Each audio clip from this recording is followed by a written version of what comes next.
Yo, people, what's going on? Back again with another Red Talk. Flawless is here, bruv, in the back. His cameras, I don't know, his camera's off 1 second. Don't know where, man. He should be coming in now. What you lot telling me? Yes, family. What are you saying? You good? 1 second. Yeah, no, I can hear you still. Yeah, Still in the sec. back, bro. Yeah, 1 sec. Yo, family. All they believed was confined. Yo, big up the chat. What you man telling me? You make sure you smash the likes on the way in. You know what it is? Man, I got a lot to talk about.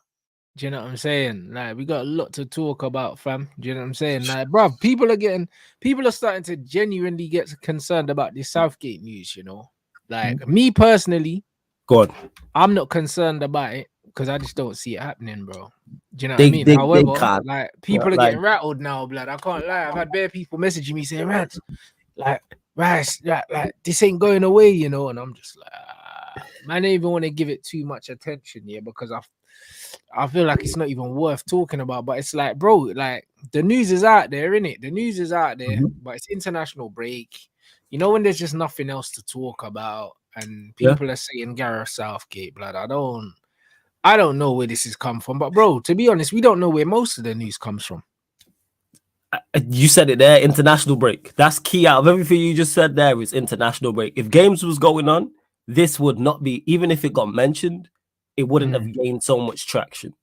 Like, there hasn't even been, who is the source that said this? It's just that, you know, when they say, if enough people say things, people will run with it. So now, because it's a rumor that rivals like, people are going to run with it. And then obviously, because you got Manchester United fans who are emotional and don't look at it logically, they're also going to react to it. So if we talk about it from a hypothetical standpoint, we know how awful this is. This is the... What's the general feeling about it, like on Twitter and that? Like, are people saying anything about it? Yeah, on Twitter, people are running with it.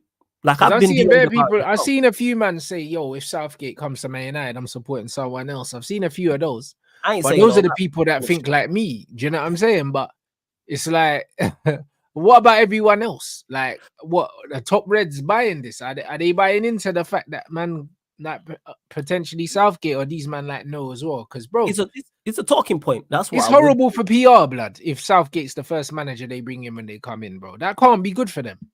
Oh no, it's horrendous. But you know what will happen if we, let's say, genuinely, do I believe this will happen? No. But let's talk about it hypothetically. If it does, if Southgate happens, people will buy in. You know what this is the same as? This is the managerial appointment of Mason Mount.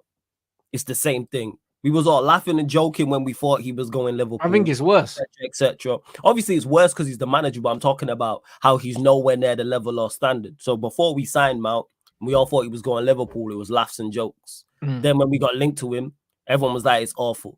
Then when we signed him, there was then genuine conversation about him being good enough and who he's better than that we currently have and can he improve us? And then we all realized very, very quickly, expeditiously, how awful of a signing it is. And this is what will happen with Mount. Plus Southgate will have what Mount had, the whole PR, because he's English. Especially if England do well at the Euros, which I think they will in regards to the latter stages of the tournament. So let's say England get to the semi-finals and get knocked out by France. Yeah, but bro, they get to the semi-finals or the finals of what, the last couple. Me and you know exactly. Semi-finals is the bare minimum for England with the players they have.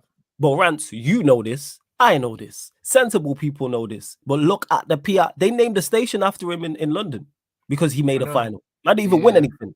Yeah, I know. So this is what I'm talking about. So we know the PR is going to be crazy. So then what they'll say is semi-final, final, semi-final. What can he do with Manchester United? You know what the PR is going to be like. You know it's going to be crazy. Is it warranted or is it right? No. Yeah, and it's a terrible idea. But like I said, if we do appoint him as manager, which I don't believe will happen, people will run with it. People will back it. And I think it's absolutely foolish. But again, it's going to get rival fans talking and it's going to get Manchester United fans talking. So, yeah, that's what I would say. Where's the source coming from? Because let's say England do well. What necessarily means he leaves? I think he stays there. I think he stays there as well, bro. You know what it is, yeah? His contract's up for renewal, I think, after the tournament. And I think this is why these rumors are coming out. I don't think there's any chance he comes to Manchester United, bro. You know what I'm saying? I don't think so either. And I don't want it to happen, and I don't genuinely think it will happen. But yeah, with England, like, no, it's like what has he done with England or in his managerial career that makes him a suitable candidate for Manchester United? I don't get it. I think he's out of everyone we've been linked with, he's the worst option. All 8, 9 managers, all the names we've been linked with, from De Zerbi, Nagelsmann, easily, like, bro. He's not a coach, bro. There's nothing about Southgate that says coach, bro. Like nothing. There's like England's style of play is horrible. They're mad defensive and they're boring. Even for the players that England have here, they should be playing some exciting football. They're horrible to watch. Yeah, and they should have won a tournament. Yeah, they should have won a tournament as well, bro. Especially the Euros. So, bro, there's nothing about Southgate, that is equipped for this job, bro. Do you know what I mean? And to bring in Southgate as your first as well, now that's crazy.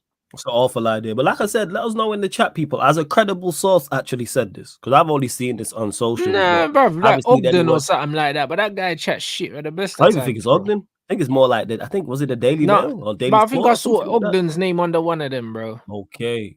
Right. Yeah, it's awful. It's a horrendous idea. He's saying appointing Southgate would unite the whole United fan base against him. That's what I'm thinking. I'm thinking there can't be any Man United fans that want Southgate, because bro, even England fans don't like Southgate. So cool. That's what I was thinking. I'm thinking, hold on, go on. Even England fans don't like Southgate, bro. Like, I don't know no England fans that are like England fans don't like Southgate. That is fact. That is well then. So that means Man United fans. However, on the flip side, how can they want Southgate? All right, so let's take this back to last season, the summer before he made the signing. I was talking about Mount. That same sentence put Mount's name in that. No Manchester United fan was with signing Mason Mount. Nobody in the world, no Manchester United fan on the globe said, you know what we need to do? Go and sign Mason Mount. Then when we signed him, there was fans backing it. Go check tweets, people. Go check tweets. Shout out to Troops. I remember being on Back Again and talking about this just before we signed him. The video's still up on the gram. Go check the comments under that. People telling me I don't know what I'm talking about. I don't know more than the manager, etc., etc. He'll be a successor. Check tweets, people. All you have to do is click tweets, put Mason Mount signing or whatever the case may be, or Mount success on Twitter. Guaranteed. Manchester United fans will get behind it. You know why? Because it's Manchester United. Who have we, no pun intended, who have United fans ever been universally united again outside of the Glazers? There's no manager or no club. There's no manager or no player we've ever all been united against solely. Never. Ollie got packed 5-0 at home to Liverpool and people still backed him. At home, 5-0. And people were still on social, still back in the process, still, whether it's content creators, whether it's people on social media, whether it's mainstream media, whatever the case may be. I don't think people understand. Some Manchester United fans love the club so much they will accept anything. It's like being in an abusive relationship where they love the person so much they will accept no matter. We all know them people. The girls are hoe. We know it. They know it. Everybody knows it. But yet they will still stay with them. That's certain fans. So people, like I said, if we do sign him, buckle up, because fans will back it, and they'll go point to, we got to a final with England. You got to 2 semi-finals if they do make the semi-finals this Euros. God forbid he wins something. God forbid, they make another final. It'll be he's done more than any other England manager. I can see the PR already. Yeah, but bro, just like these Man United fans talking about Ten Hag's win percentage. You know what I mean? These men come these stupid stats. It's like, bro, there's no context in any of this. Exactly. How many more records does Ten Hag have to break before fans fans still back him? Like I said, fans will get it. Don't let me mistake it. Everyone can be against it. Now, if we appointed him, there'll be a section like, he's the United manager. We should back him. Back in the Manchester United managers, the United way. We don't sack managers and all this rubbish. We've seen it. Man United been a sacking club, Ten Hag. Every club's been a sacking club. That's the crazy part. Man United been a sacking club. Like, do you know what I mean? From the beginning. Like, literally, managers from like the beginning. Man was saying, in the history of this club, there's like 3 managers that actually won stuff. So that means in between them times, man, we're getting sacked. Like, what are we doing? Like, what are we doing? Like, this whole myth of not sacking managers. It's a myth from Sir Matt Busby to Sir Alex Ferguson. What do you think happened in between that gap? We was unsuccessful people. Managers got sacked. Just do the Wikipedia. And it's the right thing to do. And every club is a sacking club. Do certain clubs sack more than others? Yes, but every club sacks club. Yeah. This is a trick question. Bruv, you know what? I was thinking about this question before the show, yeah? And broski, I hate Ten Hag so much, yeah? Like, I want him gone, bruv. You know them ones there? I want him gone, bro. Because, bro, I'll be real, yeah? He's done so many things, yeah, that, like, he needs to be gone, bro. Like, I even said, bro, I'll give it to Steve McLaren to the end of the season. That's how much. Because you know what it is with, you know what it is with Ten Hag, yeah? I don't like him, bro. You know, like that. Talk about it. Do you understand what I'm saying? You see, with Southgate, yeah? Southgate's a shit manager. But I dislike Ten Hag more than I dislike Southgate, bro. Yeah. That's because you have a love and allegiance to Manchester United and you have nothing to England. So you could just look at it from England's standpoint, Southgate, and say you're a bad manager, but it don't affect me. Yeah, that's it. As Ten Hag's affecting you on a weekly basis because you're watching your team 100%. Because here's the thing, yeah. Here's the thing. This is the same way, yeah. This is the same way I look at football, yeah. If I have a shit player that keeps the ball and a shit player that loses the ball, I'm picking the shit player that keeps the ball, innit? If I've got two shit coaches, one of them is a decent man manager and one's not, then I'm picking a man manager. Ten Hag can't even man manage, and he's a shit coach. So pick your struggles. At least with Southgate, yeah, Southgate will be closer to Oli because at least he's a rubbish coach, yeah. But at least he'll do the nice guy thing. Ten Hag ain't liked by no one, bro. No, he's not. Like, he's not liked, bro. Do you know what I'm saying? So he has to go. Oh, yeah, without doubt. And I agree with you on the standpoint of McLaren till the end of the season. Because big up to my guy Sheik every single time. We still have a chance. The FA Cup, even though it's a small percentage, we still have a chance of winning in that. Because we should get to the final. Because I think we'll beat Coventry without doubt. And then if it's Manchester City, long final. However, Chelsea match up stylistically against them. City are, of course, the favourites. But if it's Chelsea in that final, we're the favourites for that competition. So we could end this terrible season with a FA Cup. We could. But it's on the board to do what needs to be done and sack this manager and just give everyone just a new manager bounce to the end of the season. From March up until May. New manager bounce. One of them ones where, bro, if he lost to Klopp, yeah, that could have been him. But now, he'll survive to the end of the season no matter what. Because there's not long left. Yeah. There's only a couple months. Now, they're not going to sack him now, but they can't keep him, bro. They cannot. No. Do you know what I mean? Like, everything that they've said, even the fact that they're talking about building an identity for the club and so on and so forth and a long-term plan. If they kept the manager, you would have to call bullshit on everything they've said anyway. Because if you come in with an idea, you wouldn't have come in on an idea based on this current manager because that wouldn't make sense. Because then you would have just kept to the backroom staff as well. Yeah, Ineos are on the clock for me. They're on Ineos time. They're on the clock because one, I didn't want them in the first place. Two, I had my doubts about them wanting what's best for the club because you're willing to work with the Glazers. I don't care what anybody says about that. If they're willing, if you care so much about Manchester United in their own words and you want what's best, why would you still have the Glazers here? It's like, oh, well, we're trying to infiltrate. How about not step aside and let somebody who can get rid of the Glazers completely if you really... So we'll see that. Number 3, we'll see how they deals with Ten Hag. And 4, who they then replace Ten Hag with in the summer. They're on the clock. I've said this. I don't need to hear no statements and interviews, and that's all well and good. Jim Ratcliffe can talk well. He spoke very, very well in that interview he did. He made a lot of sense, but it's actions. I keep saying this. How about you fix the hole in the roof? How about just upgrading the facility? Just the basics before we even get to sacking a manager, appointing a new manager, new backroom staff, all of these things. Like Omar Barada, great appointment. Great step, and I've spoken on this. Great step in the right direction. However, there now needs to be more. And I have my doubts. Ten Hag has to go, and it can't be Southgate. If it's Southgate, I'm Southgate out and Ineos out before he gets the job. I'm like, you man ain't serious. I'm 100%, bro.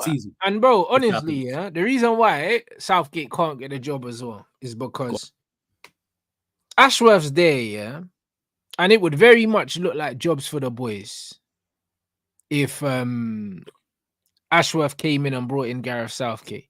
It would look like that.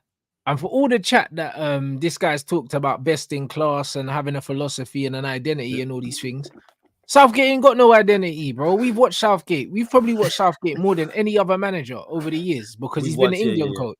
We've watched him absolutely. And everyone in this country, universally, yeah, don't fuck with Southgate, bro. Yeah, like true. I don't know a single England fan that doesn't want this guy sacked. You know, I don't know a single one, bro. Not a single England fan that don't want this bro sacked. So if this bro goes and gets Ashworth and Southgate, bro, I swear down, I don't know if I can watch that. I'll be real. I don't know if I can watch that. What qualification? Yeah, because it's again best in class. What qualifies him for the Manchester United job? Apart from having to deal with the pressure at being at England, there's nothing else he's done. Apart from there's not really any pressure being the England job because he's in the FA's pocket, so he's never under pressure, bro. This guy's failed multiple times and still stayed in a job. You know what the crazy part is, though, Rants? He's failed to us. To them, they see it as a success. That's why he's still there. He's hit the criteria. Even though I've already said England definitely should have won the final against Italy. They definitely should have made the final against France in the World Cup, even though I think they would have lost. They see it as a success. Yeah. That, again, this ties into naming the tube station in London after him. There's a reason for that. Even though we look at it as failure. Same way with 10 and previous managers where they'll say, all right, top 4 is a success. Me and you look at that, and many other Manchester United fans, that's the bare minimum. That's how I look at it. That's never, ever should be a success. We should automatically, by just mandatory, be one of the best four teams in the country. That should never be on the list or finish in the top 4. We spend it. What is going on? It's crazy. So yeah, if they sign Southgate, it'll just make me believe everything that I'd believe before they got here. Because I didn't trust them and I still don't trust them now. I keep saying it's actions. Don't tell me stuff, actions. Don't tell me you love me, show you love me. Pause. That's what I need. Facts. You look, this quote, yeah, bruv, this quote's been taken out of context as well. It's been taken. I saw the whole thing, bruv, and they asked him, yeah, who would you rather win the Premier League out of Arsenal, Liverpool, and Man City? And he said none of them. They're all ops. That's my answer. That's what he said, bro. And then he mentioned, you know what? Out of all of them, it would be nice for Arsenal because they stuck by Arteta. That's what he said, bro. That's what he said. He never. There was no admiration or anything. It wasn't in that kind of way to say, "Oh yeah, like I really like what they're doing over at Arsenal." It wasn't that. That was not the context of what he said, bro. Like man saw the whole quote. So because of that, I'm not reading into that shit either. Yeah, and that's the right. Like that? I like that because people keep asking that. Oh, who would you rather? I keep saying this. You're telling me, hey, one of these 3 guys is gonna take my wife off me. And you're telling me pick one. I lose regardless. There's no winning answer. Now, do we all have personal preferences in terms of who we know, content creating, etc., or the club? I've said this from a club perspective. If you take all personal attachment out of it, Arsenal is the best option because Liverpool would match Manchester United or City would go 4 in a row. However, from a complete selfish perspective, as a content creator, and even outside of this, just for all the Arsenal fans I know, Arsenal is probably the worst in this space because their fan base is loud and annoying and they've won nothing. So imagine they actually pick up the Premier League, what it would be like in this content creator space and on social media. Wild. We can't give them anything. I agree with them. None of them. And that's what I mean. Well, Nice have had 6 different managers in less than 3.5 years. Jesus. They're doing all right this season, though, right? Yeah, but they were 3rd at one point. I don't know where they are now. Double check for me, please. I'm gonna check now. Bro, they're not gonna keep him. It doesn't mean nothing, bro. Do you know what I mean? And people putting up, okay, and then people putting up this Fabrizio quote, bro. 1, this is an old quote, yeah, and 2, yeah, it's one of them ones where, bruv, it don't mean shit, bro. He said, as far as he knows, there's no reason why a man's going to get sacked because he ain't heard nothing. That doesn't mean it's not going to happen. The fact that it's come out, yeah, and these men have openly said that the manager's league position is the league position and also whether you win the FA Cup or not is not going to dictate whether we keep him or not. That tells you that a decision has been made, bruv. You know, like that. And it's probably to sack him. I love that. Or else they wouldn't say that. Yeah, and there's only backings of managers from boards and people in positions of power when there is conversation and pressure on that manager losing his job. You know, it's like the City board never come out and say, yeah, Pep's job's safe. He's doing a fantastic job. Like, no, because we all know that his job's safe. So we'll see with it. I hope so, though. Bro, the bottom line is, yeah, these men have had, bro, like endless amounts of opportunities, bro. Look how many times that Ratcliffe, yeah, has spoken, yeah, and he's not mentioned this manager's name once, bro. You know, like that, bro. And even if you want to read in between the lines and look at what he's saying and what he's not saying, even the other day when he was speaking about a midfield, he mentioned Casemiro and Kobe. He didn't mention Bruno. There's loads of different things that my man's doing. You know, he said that.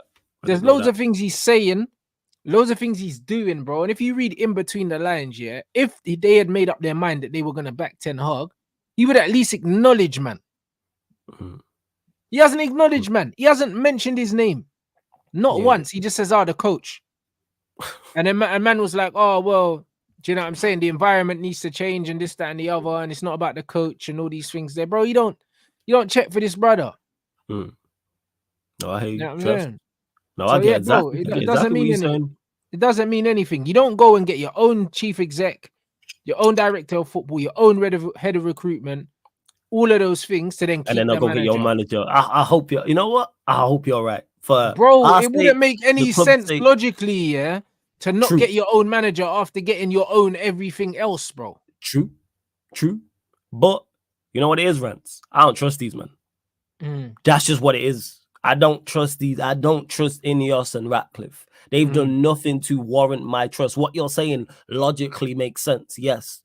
I don't trust these men because they've shown nothing. And they already started off with a back foot with how the club was purchased and the 25%. I'm willing to, I keep saying this, deal with the Glazers, who are a huge part in why we've been so unsuccessful, why we are in the position. Look at the state of the club, not only on the pitch, but also off the pitch as well. All the things that Ineos have to do is down to the negligence of the Glazers and them just not caring. So if you're willing to do business with them, I'm looking at you with the side eye. So you're, like I said, you're on the clock, and we'll see what go on. This summer's it lets us know all we need to know. All these things, a new stadium, best in class, new facilities. We'll find out. A man saying Gareth Southgate rumors are to soften the blow of Potter coming in. Bro, Potter's the only manager, bro, the only English manager that I can see us getting. You reckon he's the only legitimate one? And even though I don't want Southgate at all, I don't want Potter either. Bro, even when you listen, like what Ratcliffe was saying about having a good manager that knows how to put his arm around like players and all these other things, bro. He's decided what kind of manager he wants. He's decided already. He wants a good man manager as well, bro. Of course. And like even when you look at like Brailsford and he talks about leadership and all these different things and all that. Ten Hag ain't that guy, bruv. No. Do you know what I mean? He's not that guy, bruv.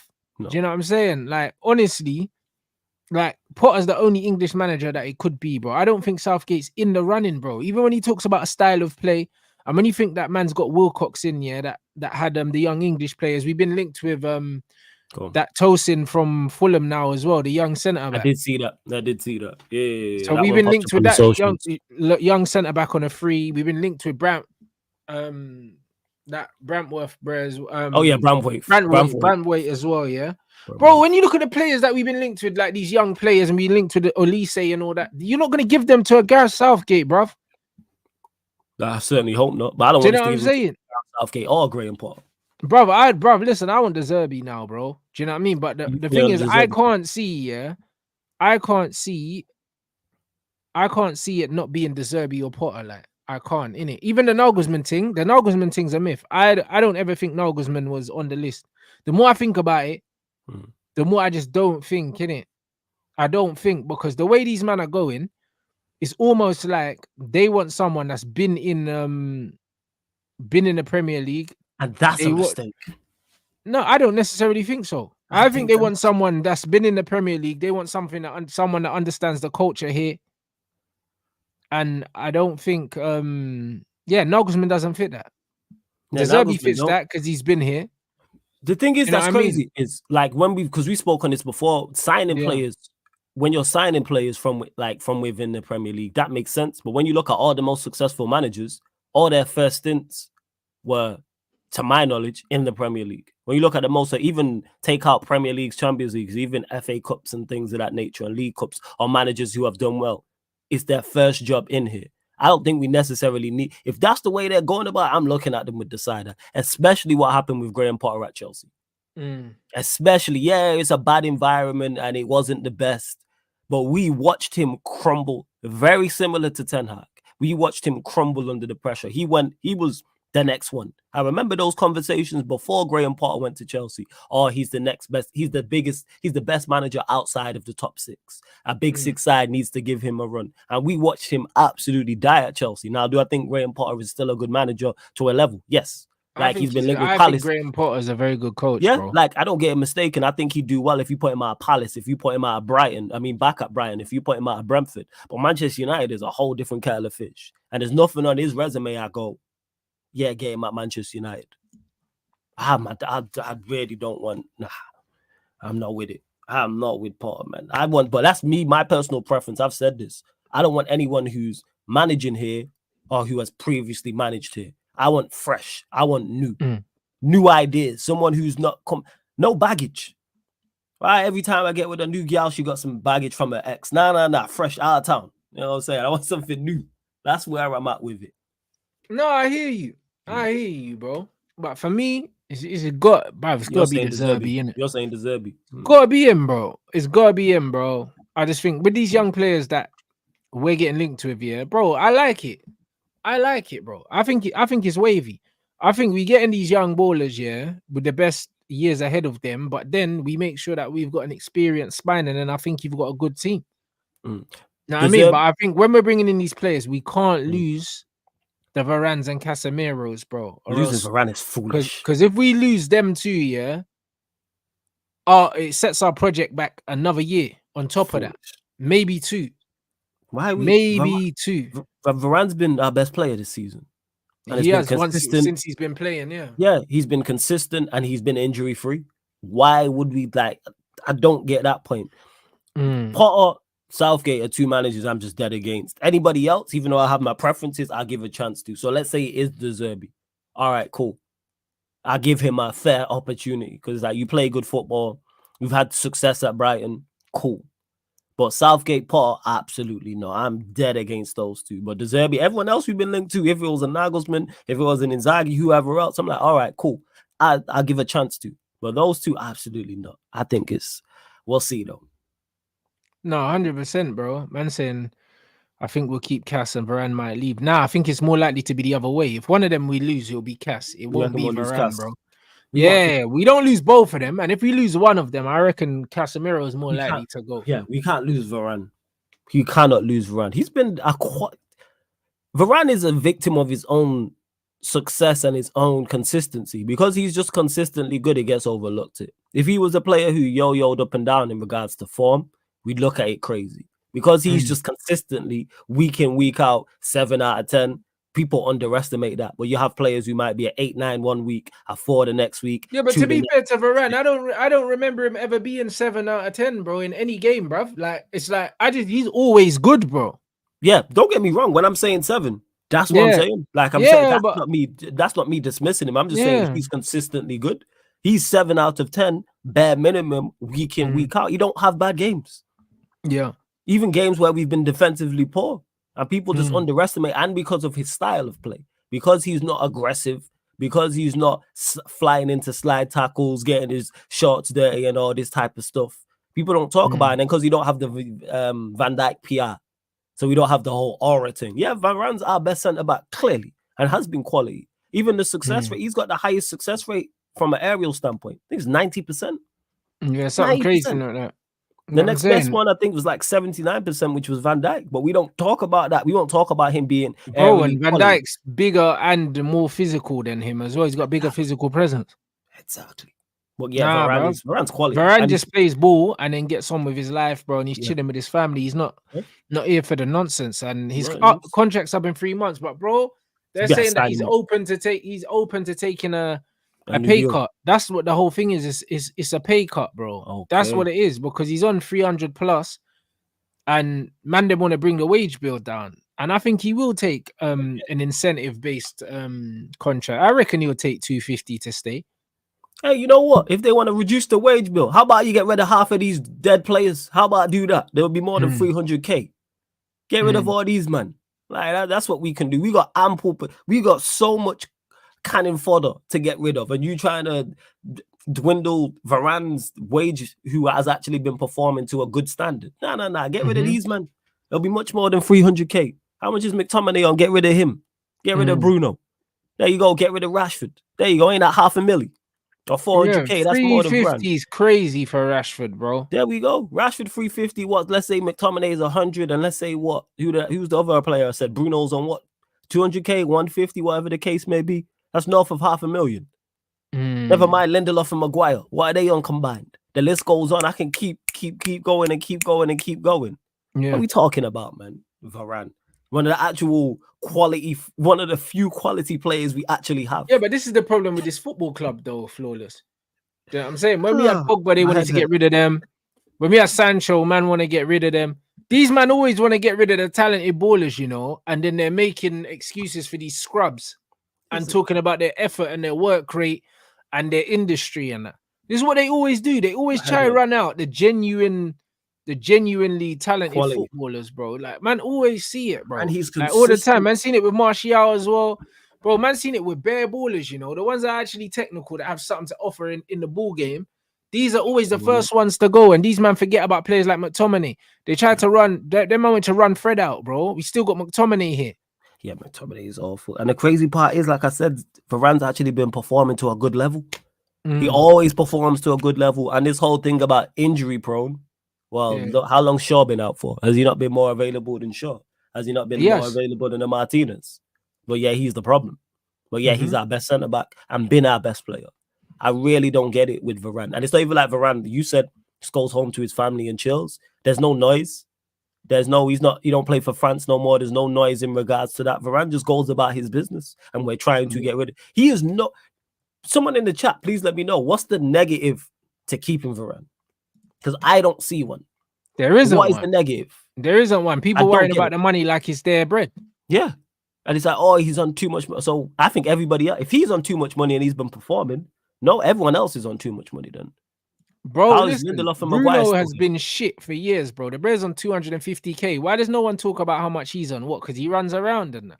It's absolutely crazy. Did you see the Bruno quote as well? What he said about playing in a 10? Which one? Hey, bro, listen. What, the one about? Yeah, go on. Put that in there, bro. Because listen, that guy's an absolute disgrace, bro. So I had to read this a few times. So he says, this is him. People say Bruno needs to keep the ball more, but obviously, if I'm playing number 10 and the ball goes between the lines and I spin, and when the ball goes between the lines, it's because the pressure was high. At the moment in which I turn, the pressure is on my back and I can't go back, because if I go back, I'll meet the pressure. Exactly. That was my first. You see that look on your face where I had to read that again and be like, huh? Basically, what I took from this, he's saying, yeah, I can't play in between the lines. I'm not press resistance. Yeah, that's pretty much what he said. That's what he said. He was like, yo, if the man them are onto me, man's just going to hoop it because I can't ball. That's what man's saying. He was there. If I'm playing pretend, the ball goes in between the lines and I spin. When the ball goes between the lines, it's because the pressure was high. At the moment, I turn, the pressure's on my back. Basically saying I'm a press resistant. Man, I just kick it away because I don't want to risk losing it, is what he's saying.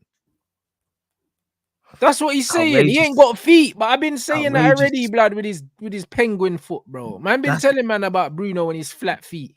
That's our number 10. Bro, saying basically saying I can't play in between the lines under pressure. You're not a number 10. Period.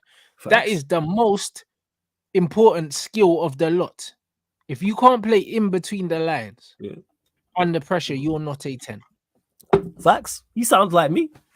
I can't play in between the lines with pressure on my back. When I play ball, if there's hey, don't pass me the ball. You better kick it long. Oh, that's what I'm saying, bro. Nah, this is crazy. I ain't rolling nobody. I ain't Dembele.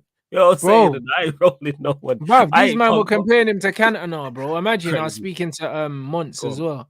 Like, because Monts done an advert with Eric Cantona. He did, man. Shout out Monts doing his thing, man. And bro, he even said, bro, Cantona still got the aura now, bro. Like, when you're in the room with Eric Cantona, he's got that aura, bro. Bruno ain't got no aura, bro. He's a rat, fam. Do you know what I'm saying? How do you compare this Bray to Cantona? And bro, it was Gary Neville and them mans that done that. Do you know what I mean? Don't forgive these guys, you know. It was him because Gary Neville played.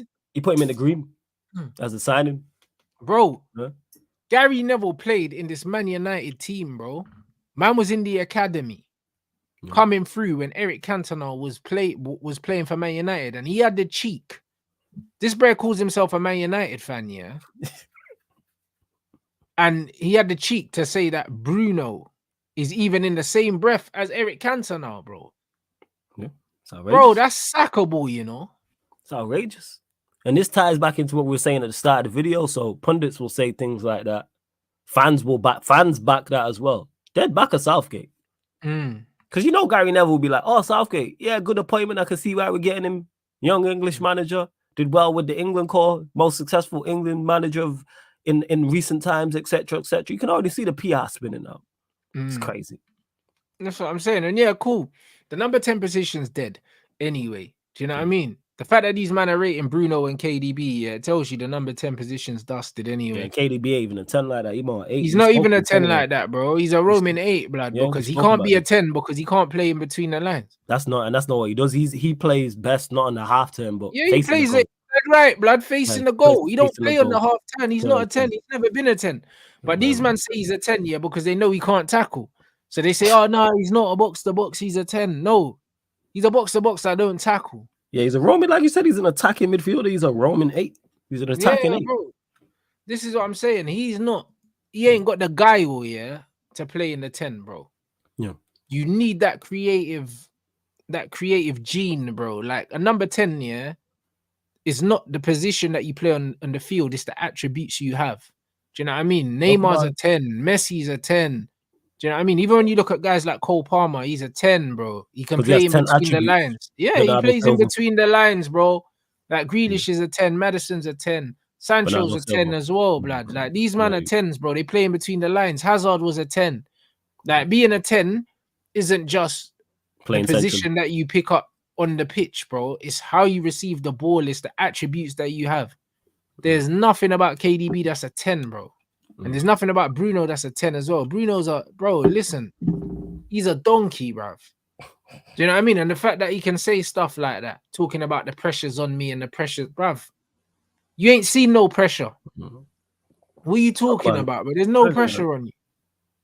None whatsoever, bro. Like this guy's come in, yeah, and he's been put on a pedestal from the moment he's come in at Man United, and people overlook the bullshit he does every week. He don't have pressure at Man United. Bro, listen, the bar is on the floor at this football club.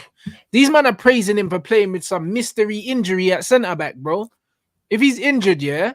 If he's injured, my bro, why is he training with Portugal? Valid point. If he's injured. If he is injured. That's a very valid point. Why is he training with Portugal, bro? Trust me, fam. I can't even say nothing to that. He's not injured, bro. No, I mean, he never was injured. Brad probably got cramp because he played for 120 minutes. There's no pressure. These men are out here singing his song. He shouldn't have a song at Man United, bro. Ahmad's literally got more memorable moments at this club than he does. Damn. Great finish as well, because we even spoke about that. Great finish by... Bro, no one's talking about it because they were too busy hyping up mediocrity instead. Bro, name one Bruno moment, yeah, that's on par with Ahmad's goal in the FA Cup semi-final. Name one. Trying to think. Yeah, Bruno.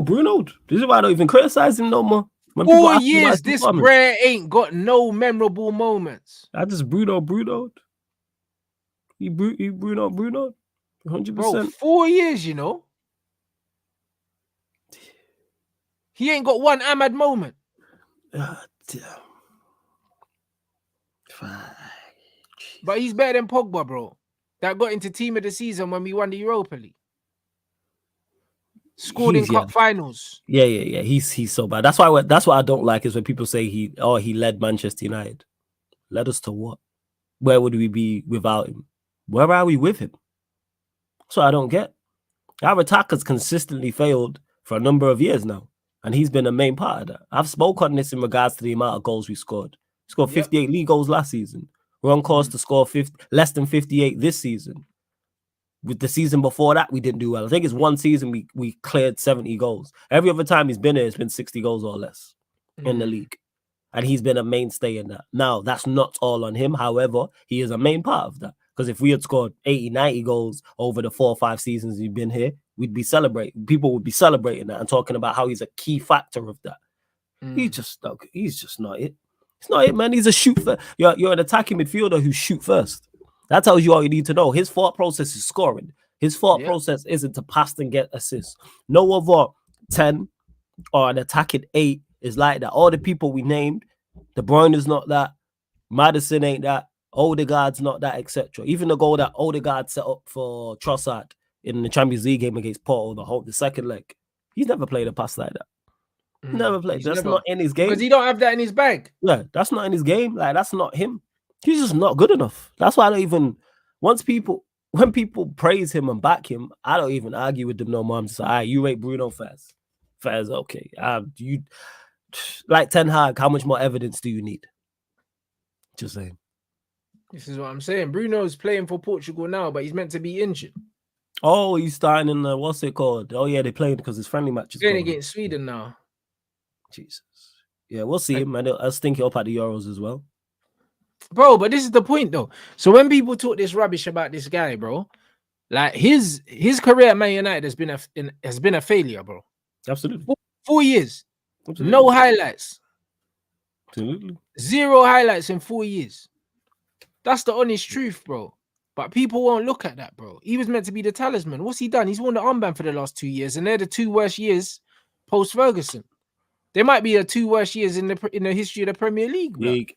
And on top of that, I say this all the time, when he got booked the game before Anfield, whether he got booked on purpose or not, is not the conversation. Bro, the Bray tried to get subbed off in the 7-0 as well. Yeah, people were saying that as well. What I want to say is, why is it a conversation? The fact that it's a question mark, did he get booked on purpose to miss the Anfield game, lets you know the general consensus in regards to everybody's thought process on him. Because no other top player, no other captain at any other big club would that be a question of. This last season, when we played against Palace and Casemiro was a booking away from missing the Arsenal game, before the game, when he got booked, nowhere on the planet was there a conversation about Casemiro getting booked on purpose to miss the Arsenal game. And that wouldn't happen to any other elite player or captain of any Big Six club. No Manchester United captain in previous years would that be a conversation of. You know, the only 2 I genuinely think it'd be a conversation of, Bruno and Maguire. Why is that? That's what you have to ask yourself. They're the only 2.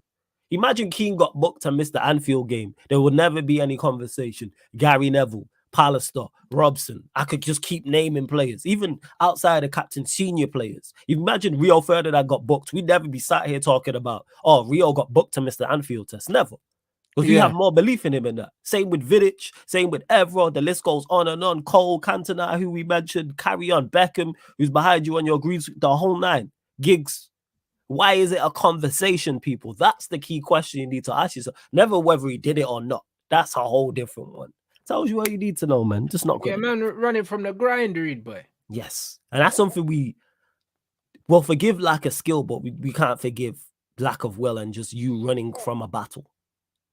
Facts. Running from a battle. That is what you're being accused of. Crazy. That's it. Man United been keeping tabs on. Bruv, they said we've been linked to Pedro Neto and we've been linked to this Joao Gomez. So again, we can't be looking at both of them. Man ain't gonna go Wolves, and take both their players. Maybe. You know what I mean? Man saying, bro, listen, I don't believe Anthony leaves. You reckon he stays? Bruv, he's on too much money and we paid too much money for him. So you reckon what I'm saying? Put the ties and be ruthless and say, you know what? No, bruv, listen, this brother's on 220 a week and we paid 85 million for this brother, we are not just gonna cut our losses without him being given a proper chance, especially if a new manager comes in, bro. It doesn't make sense. Them man are not gonna sell Anthony and Jaden, bruv. Do you know what I'm saying? Jaden and Anthony, Jaden cost 72, Anthony cost 85. There's no way. Them man are both on contracts, they're on big money. They're on big money, but also they'll be on. They would have signed at least 4-year deals. Yeah, I was gonna say, how long Sancho got left on his deal? Sancho will have at least 2 years left, bro. Maybe 3 years left. Because is this Sancho's? Because Ollie signed him, right? Second season, this is second season. So this is second season. Okay. No, actually, no. I think it's his third season. It's third season. But he didn't play this season. Yeah. So if he had like a 5-year deal, he'd have 2 years. Yeah. Left. So if he had a 5-year deal, he would have 2 years left, bro. He's not leaving, He's not, and Anthony leaving at the same time. There's no way, bro. If the board is serious, and it should be, if the board decide and the manager decides, I don't want Jadon Sancho, I don't want Anthony, it should be a possibility. And this ties in back to what we were saying earlier in regards to Ineos. Because what I want to happen, because people have said clean slate for everyone when the new manager comes in. No. F all that. No clean slate for everything. You get a manager in who fits a certain style that you lot have all decided on. You assess the squad, and then you pick the players, even if it's players I don't rate, pick the players that fit that style. The players who don't fit that style, move them on. I don't want clean slate for everyone. Too many clean slates. The slates have run out. Do you fit the style or not? And that's for every player. I don't care if that's a Varane, if that's a Casemiro, any of the players I rate, or if the manager thinks, oh, I can get a tune out of Lindelof. Do they fit the style? Ange Postecoglou did that at Spurs. Went there and was like, Dyer's not the guy. Dyer never seen pitch. Dyer does not fit the style that I need. And this whole thing, oh, you have to play. No, you don't. Because Dyer didn't play at Spurs. And then he got moved on in January. Yeah. Slates are gone turns. You know what I'm saying? No more clean slates. I'm tired. Ineos, Ratcliffe, everyone, Barada, everybody else, technical director, scouts, recruitment, pick a style. All right, this is the style we're going with. You then get a manager that fits that style. Then everybody assesses the squad and goes, what players fit said style? That's what we need to do. And if certain players don't fit the style, move them on. Like, that's 100%, what we need to go. And that's it. With Sancho, we're not going to know, yeah? We're not going to know until the manager gets announced to leave, what's going on with Sancho. Yep. All the noise coming out of Sancho's camp is Sancho's upset about the way his United career's gone, and he doesn't feel like he's kind of been given the best opportunity. Do you know what I mean? / he's made the most of it. So, bro, he's waiting for this manager. He's waiting to see what goes on. Yeah, he's waiting to see what goes on. And that ties into what I'm saying is the next manager with Sancho included. All right, Sancho fits the style I'm trying to play. No, Sancho doesn't fit the style I'm trying to play. That needs to be for every single player. Do they fit or don't they fit? But I'll be honest, bruv, I don't know any manager with sense in the world that comes into Man United Football Club and looks at Jadon Sancho, playing for Dortmund and said, nah, I don't want him. Yeah, the thing is, that could be the case. And I'm not going to agree. Say the new manager steps in and goes, we was talking about Varane, and goes, Varane don't fit the style I want to play. Cool. What kind of manager looks at someone like a Raphael Varane, that's quick, good in the air, can pass with both feet, and says, I don't want him. You have to be a moron. I'll be honest. Like, you have to be a moron. And I would be against it, and I'd be like, that's the wrong decision. But if they do everything that I've spoken about here, I go, okay, that's the wrong decision. Now you have to get this right.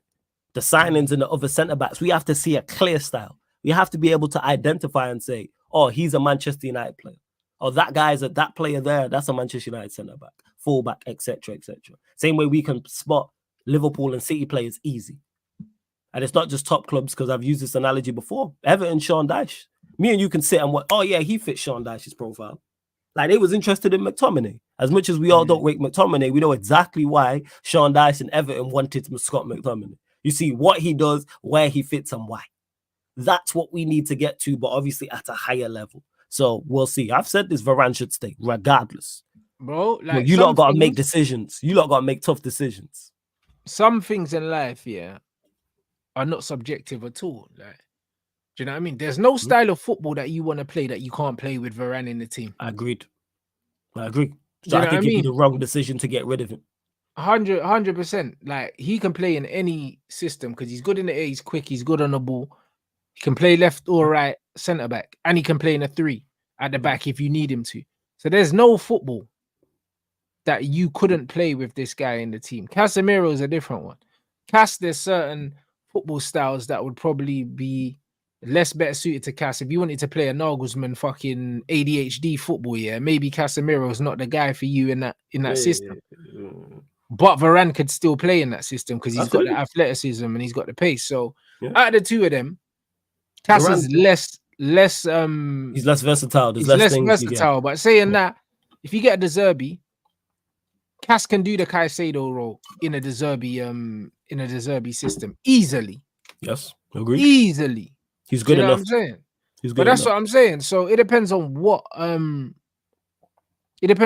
coach you get. And if you do get a De Zerbi, 100%, you got Onana playing out from the back. Bro, and that's cool. And that's that see what you just said there, Rants. everything. That's spot on. You get a De Zerbi, so we'll use him. Onana fits. Varane fits. Casemiro fits. As much as I don't rate him, Lindelof fits. And Branthwaite fits as well. You can fuck Lindelof off. Do you know what I mean? Because Branthwaite can kick ball, bro. Even when you look at the young Tosin, if he's gonna come through, he's got good feet. It's like you figure out who fits and who don't type of thing, and that's what we need to go to. That's please. I want Manchester United to do that so bad in the summer, and I don't care. Well, actually, I do care who the manager is, but get a manager that fits a set style so we can try and move forward. I just don't trust these men. I really don't. I really don't trust these men. Yeah, but it just doesn't make sense, you know. Do you know what I mean? Cass's legs are not gone though. Do you know what I mean? This is the common misconception. Like, man say that Cass's legs have gone, yeah, but bro, even Kobe Mino's struggling in that midfield, blood. And he's a kid, he's 18. Do you know what I'm saying? So, like, when man are saying that Cass's legs are gone, and we got 18-year-old Kobe Mino needing to get subbed off against Liverpool because he's been ran into the ground. It's crazy. Now, you know what? That don't make no sense. You know what it is, Rants? It's because you know what we need. I seen you on someone mentioned it on Saeed's channel. The 2 defensive lines, man. You know what I'm saying? That's what it's got to be. It's got to be the 2 defensive lines. That's what it is. Put legs around, man. Pause. That's exactly what it is. That absolutely killed me, bro. What website does Saeed use for the picture thing, bro? Because that had me crying, you know. Yo, the clip, because it got clipped. I don't know if you've seen it, but it got clipped up on. Somebody showed me it was on like 260K or something like that. It's closing in on 300K. Yeah. Bro, I woke up this morning and my inboxes were flooded, bro, with like messages. Even like some of my brethren were saying that the clips was going around in their group chats. And I was just like, what? And then I didn't realize it was on Twitter like that. People were sending me different clips. Yeah. Do you know what I mean? People were sending me different clips, from that show. Loads of different clips. And I was bare baffled, bro. But this is what I'm saying, bro. This is what I love about this platform, bro. I just mind my own business. All these man chat shit about me and talk about how I don't know ball and how irrelevant I am, but then I go viral on that platform all the time and I don't even post on it. You know, even post, hilarious. When I see that part of the clip with the two defensive lines, and it was because it was Saeed who was controlling the other screen where he had it on, and he was posting. Man said it's on 314K. That's what I'm trying to say, bro. Oh, bro, but then man would turn around and say that I'm irrelevant. It's hilarious. 300K. I wish I was that irrelevant. Jesus, 300K, bro. Listen, that was jokes. That's amazing, isn't it, bro? That's some solid irrelevance, blood. Yeah, solid irrelevance, man. Imagine he was relevant. Imagine he was relevant, man. It might be a mil. I say it, 800K.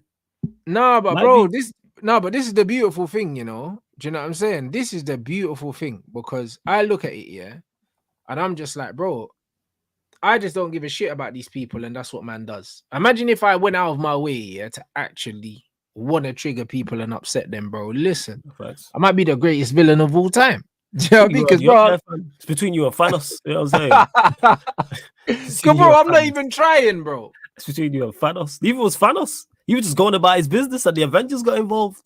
You know what I'm saying? That's what he said when what did he say? I think it was Captain Marvel went at the end of Endgame, and he was like, "I don't even know who you are." No, it wasn't him. It was the chick, Scarlet Witch, and she was like, "You took everything from me," and he's like, "I don't even know who you are."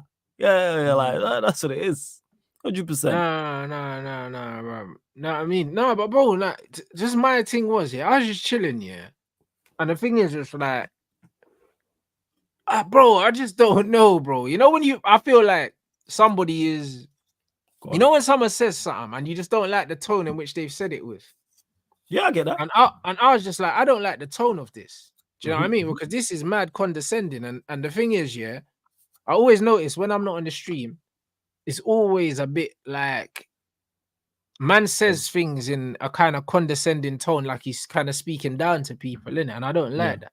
So when he said that, I was like, all right, cool. You're not going to do this with me here because, do you know what I'm saying? Like, man can't talk about no academies and all them because I got my badges, bro. Yeah. Do you know what I mean? Man's dealt with the FA, like, from owning a club to doing different things. Like, so man's been in them circles, bro. You can't talk circles around me, bro. So, do you know what I mean? You know what it is, You know what teachers used to do in school when they say, all right, cool, smarty pants, show us how smart you are.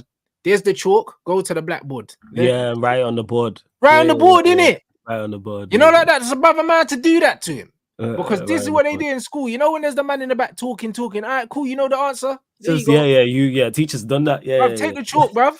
Take the chalk. We're gonna draw it. Come, show you're working out. All of this. Do you know what I'm saying? I'm gonna give you the rope so you can hang yourself. Yeah.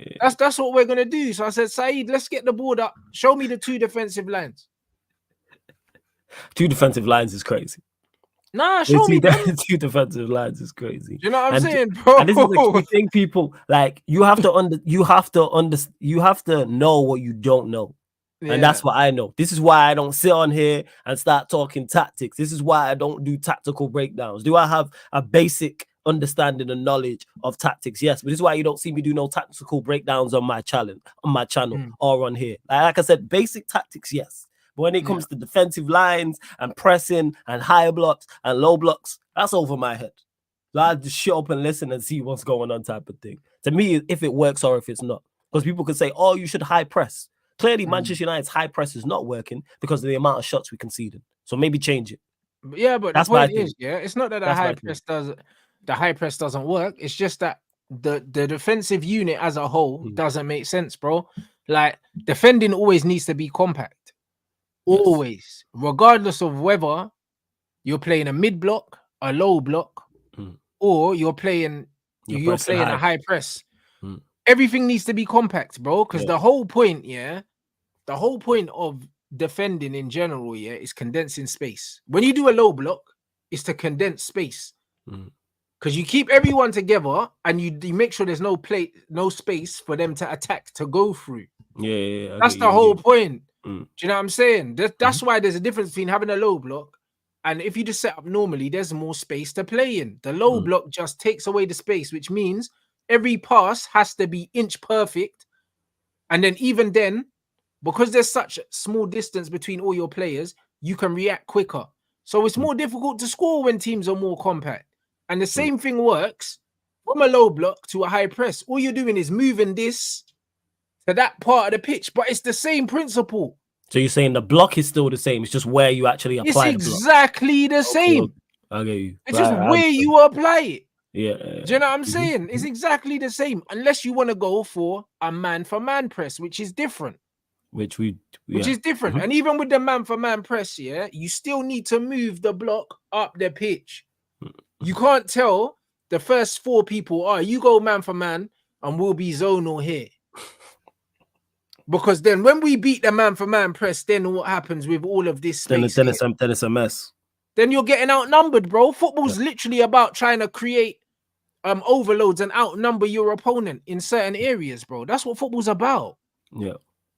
Okay. Because is that what sparked the conversation? Obviously, I only seen the 2-minute and 40 seconds clip. Is that what sparked the conversation? Was in regards to the press and how we should be doing it? If you remember. We saw the picture, We saw the picture when Liverpool broke. When Liverpool broke and there was a big hole in the middle. Got you.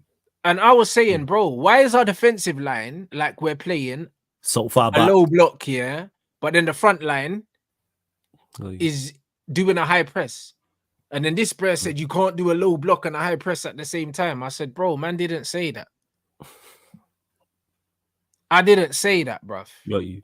You know, like that. And this is where it came from. And then I said, all right, then, you're a fucking genius, yeah? How many lines of defense do you want on a football pitch? And he said 2. And I was like, 2, yeah? All right, cool. Saeed put that on the screen. That's why I had to do this. I said, all right, cool, bro. Do you know what I mean? All right, smarty pants. Yeah, I had to do that, bro. Yeah. I had to do it because it got to the point, yeah? Hey, bruv, what's the website that Saeed uses, yeah? For let us know in the chat, people. What's the website that man uses for the pitch? Because bro, I was thinking, yo, bro, don't make me have to do this. Do you know what I mean? You know when bruv, I ain't even got kids, but you know when parents want to punch up their youths and they're like, you know what, this is gonna hurt me more than it hurts you, kind of thing.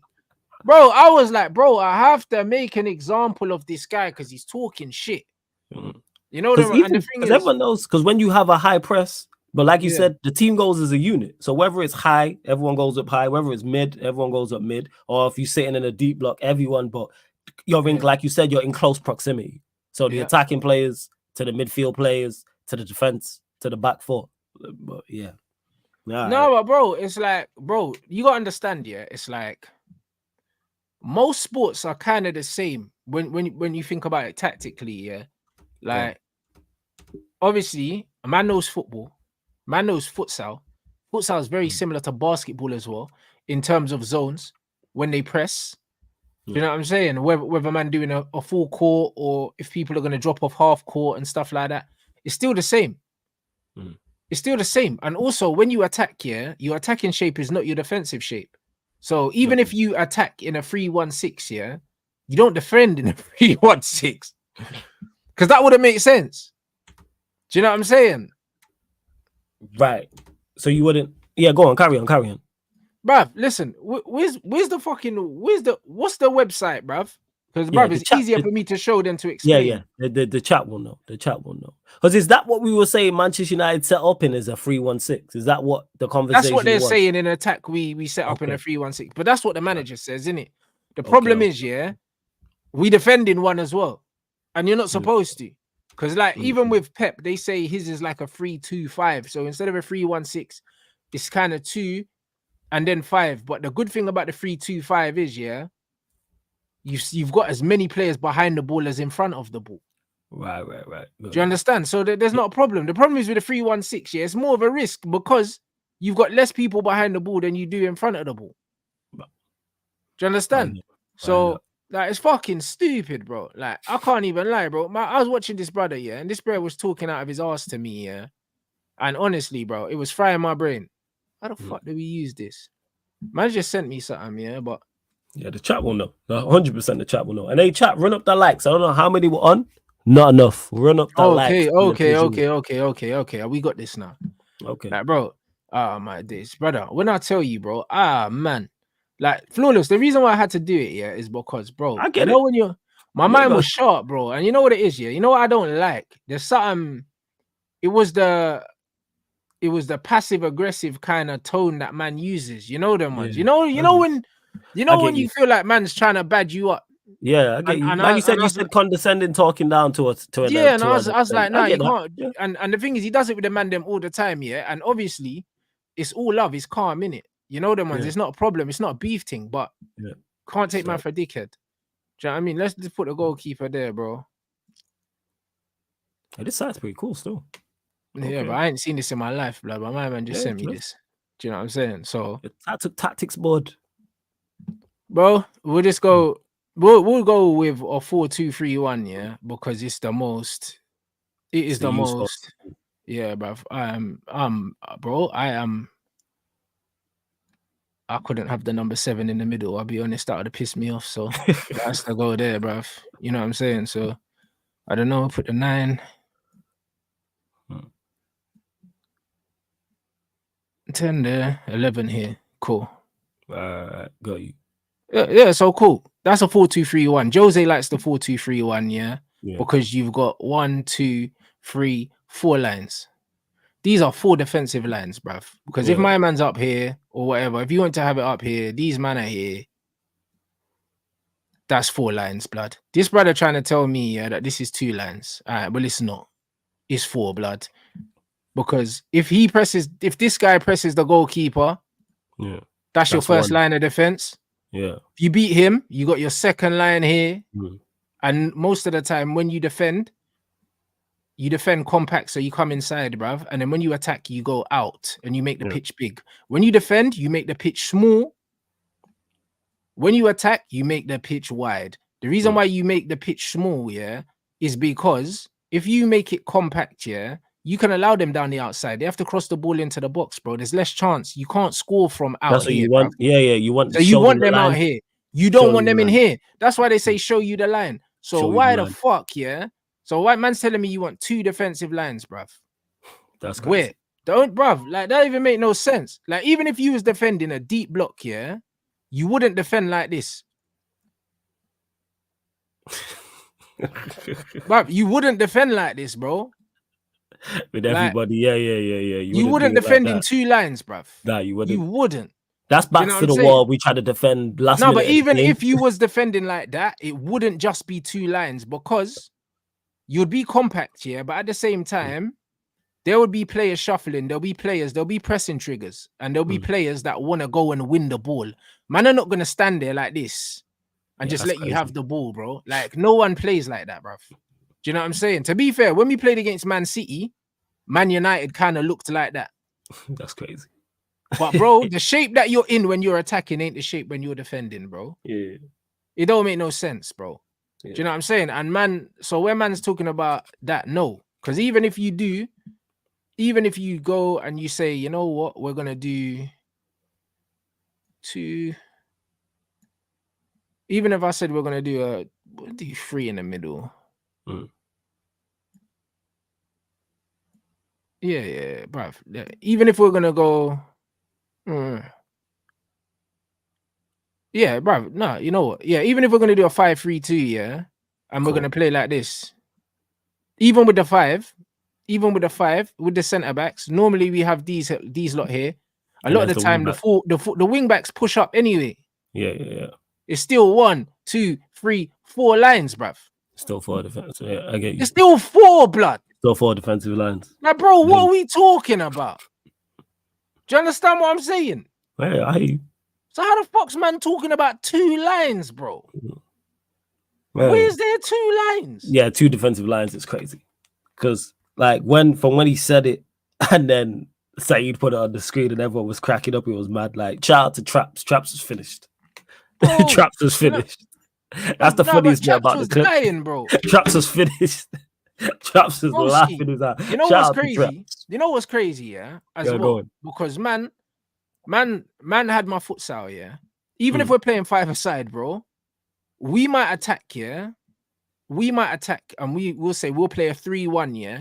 3-1 in possession means you got the pivot up top here, yeah, and then you've got 3 here. One of them's a fixed, 2 wingers, so it's kind of like this, yeah. So this is the futsal thing, yeah. So it's kind of like this. These 3 might interchange. So when this guy passes the ball, he might play the ball.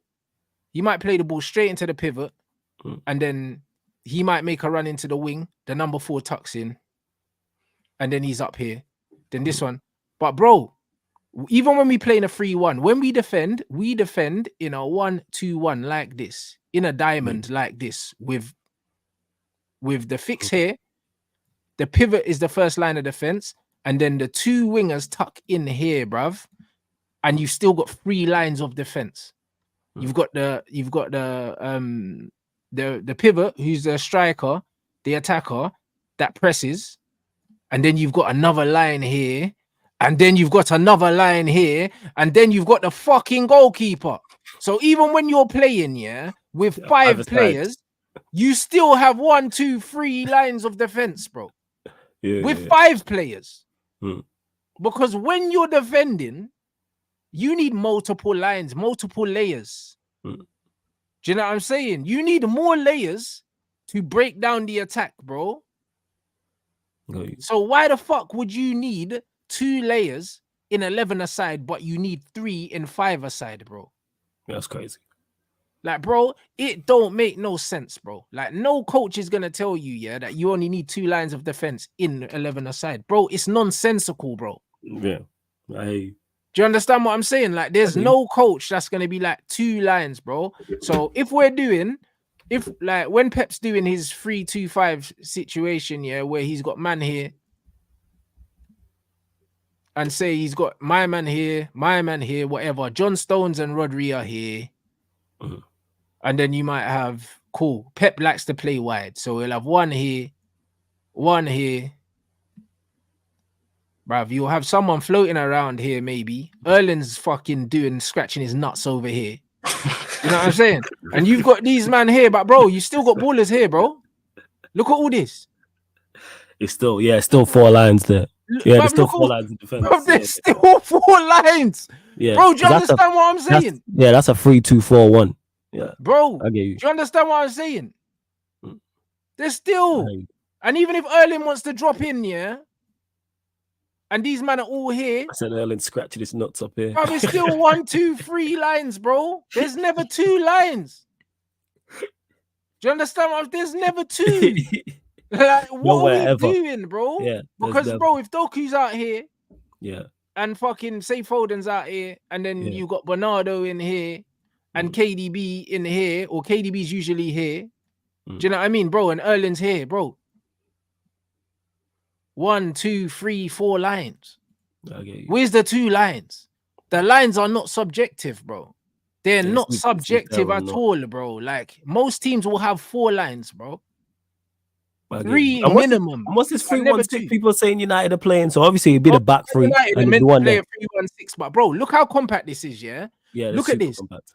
The other team, yeah? Imagine they're trying to play out from the back. Erling's here, yeah? Pressing the ball. If the ball goes out here to the right back, then my man's here.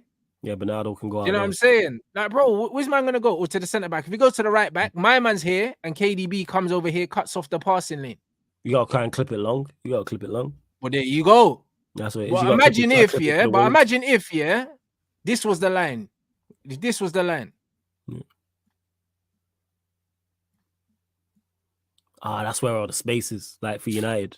Yeah, I get what you're saying. Like the clip you man were talking about. Bro, you got all that space. I'm just playing the ball through this line, and we got all of this to play with. What's man talking about 2 lines, broski? No. Do you know what I mean? And that's why when the ball's here, these man. These man need to be here on the halfway line. Here. Even if he can be slightly dropped off. These man here. There you go, bruv. Where you playing this ball? Where's it going, bruv? Where's it going? It's not going nowhere. Yeah. And even if you break this line, even if you're really good and you play the ball through here, he can just slide across. Got you. But so why would you have 1 line? Why would you have 1 line and then a gap here? So that means I've only got 1 line of defense to beat, and then I've got the whole grass to run into. I get you. Yeah. But it don't make no fucking sense, bro. 0 sense. Man said 2 lines of defense with a straight face, you know. And then man tried to tell me that lines mean different things, bro. Like, do you know what I'm saying? Like, bro, like we're at some party and that, and bruv, and there's cocaine around, blood. Those are the only 2 lines I know, blood. Do you know what I'm saying? What's man talking about? Man's talking like Pablo Escobar, bro. Yeah, it's crazy. Man said, nah, maybe our lines are different. Maybe they are. Maybe he's on coke. Jesus Christ, friends. Do you know what I mean? Because, bro, I don't know. Yeah, 2 lines is mad. 2 lines is saying 2 lines is mad. Every line you've got is insurance, blood. Every single line is insurance, bro. And that's why more times they tell you don't run as a striker by yourself to press the goalkeeper. There's no point. Because if you try and run to press the goalkeeper, all that tends to happen is their goalkeeper's there, and now they can play out from the back. Yeah. Here, they've got these 2 in here because these lot are allowed in the box now. My man's here. My man's here. Bruv, if you're playing a 4-2-3-1 or what, even if this is further back. Yeah. Even if this is further back, and you say, for argument's sake, you go to press the goalkeeper, bro, by yourself. Goalkeeper plays the ball to here. You're done out here. There you go. You're out the game. And now there's a big gap here. Dumb guy, bruv. You don't go by yourself. That's why, if you need to go here, if you're going to press the goalie, yeah, this guy has to try and cut off this pass here. This guy has to be in a zone that he can cut off this pass here. And bro, there's a pass here. So even if he's pressuring, you want to pressure. If you know number 10 is here, 10's here. If you're number 3, you don't need to press the goalkeeper here. You press the number 3 because there's a man here. You press him. Do you see what I'm saying? Yeah. And now there's a gap here. So you're forcing a pass now. And then someone needs to be here to stop the pass being played, bro. No, I get you. That's what it's about. It's about cutting off passing lanes. You don't even need to win the fucking ball. But you can't do that if half your team are back here flawless. Yeah, no, I get you. And that's why it should never happen. Like that still, I remember watching it in the game, but that still should never happen. That still should never happen. Never, ever. Do you understand what I'm saying? Like, it can't happen. Yeah. Because you cut off the passing lanes. You force these men. if I'm looking at a team, they're set up like this. If Man United are even set up like this, get a couple man more, boom, boom, boom. Say we got 2 midfielders here. If Man United are set up like this, and these guys are on me here, say they're really close, man for man, this spread tucks in here. What are you doing if you're the goalkeeper?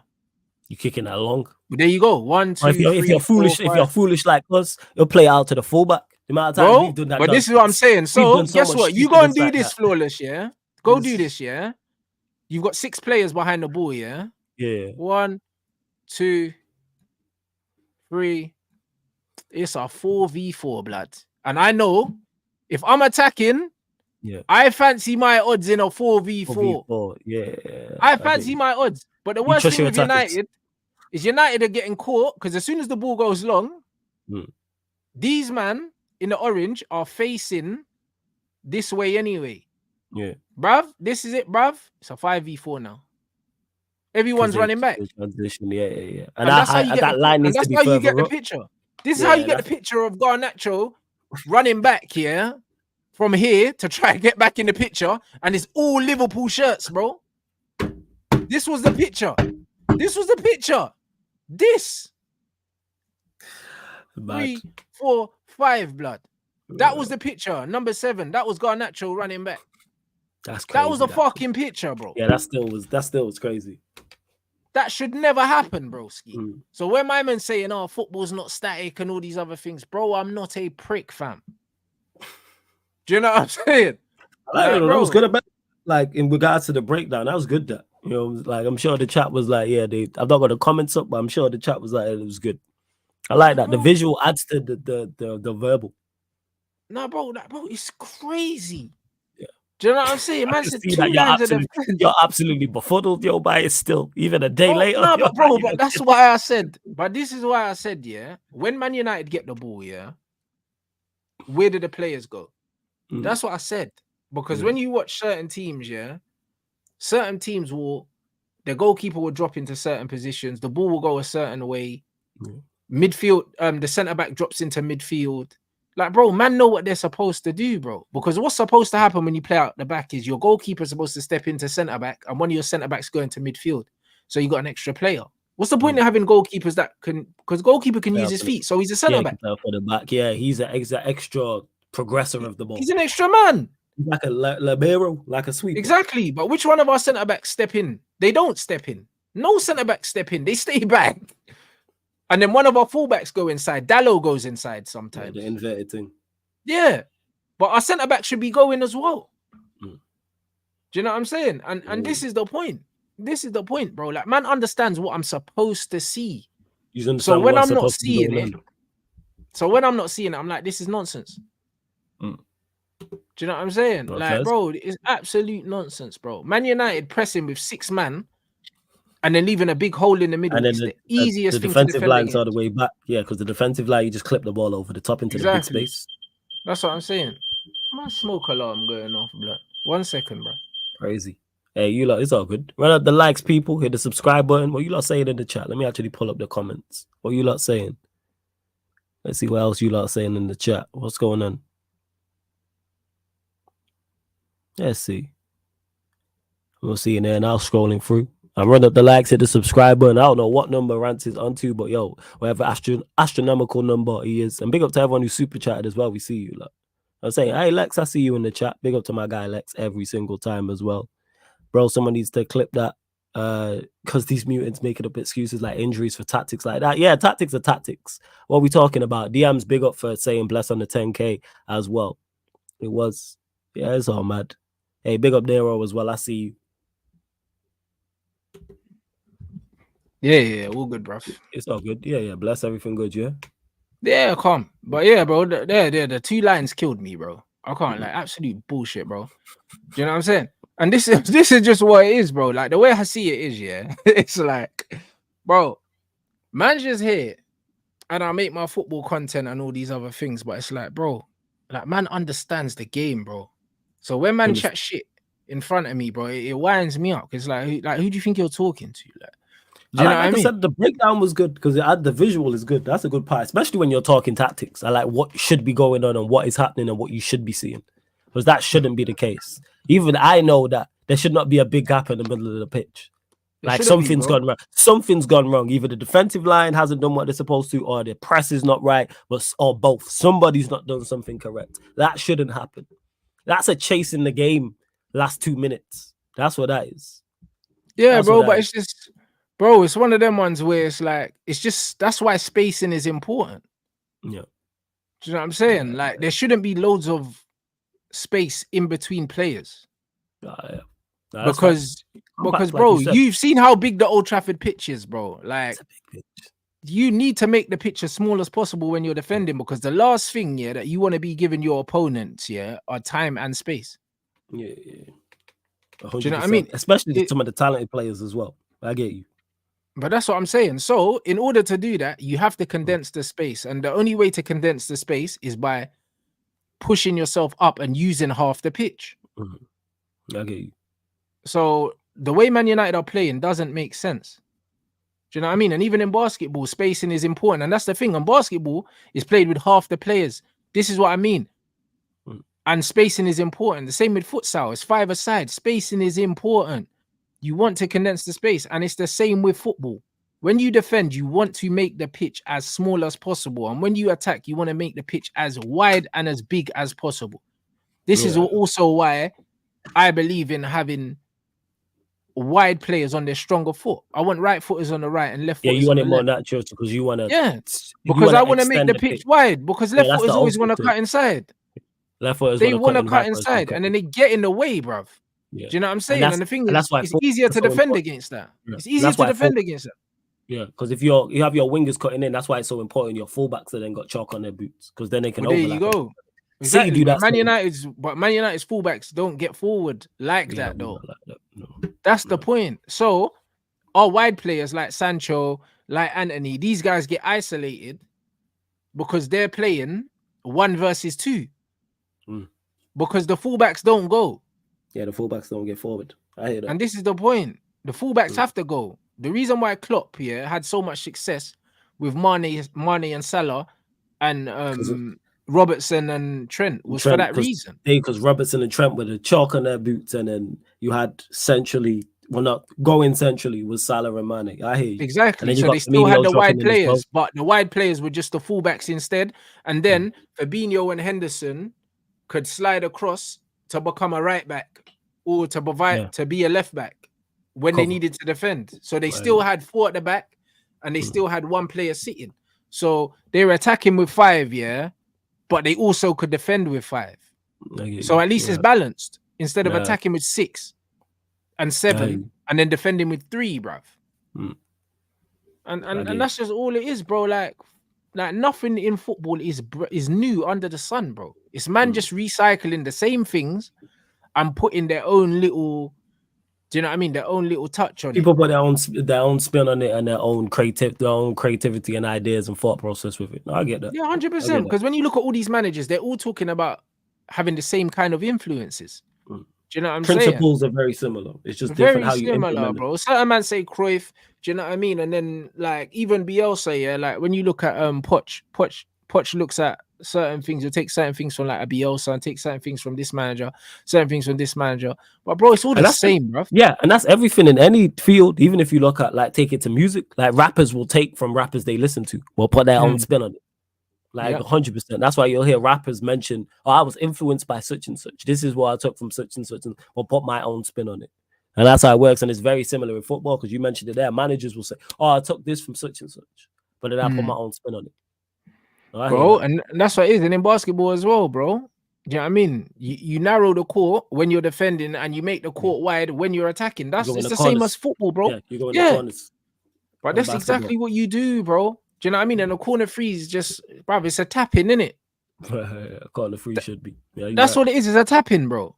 Like, that's what man want. Like, spacing is very important. And that's why it makes sense as well. If man want to do tactics and understand tactics, then you need to watch multiple sports. I watch multiple sports. I watch NFL, I watch basketball.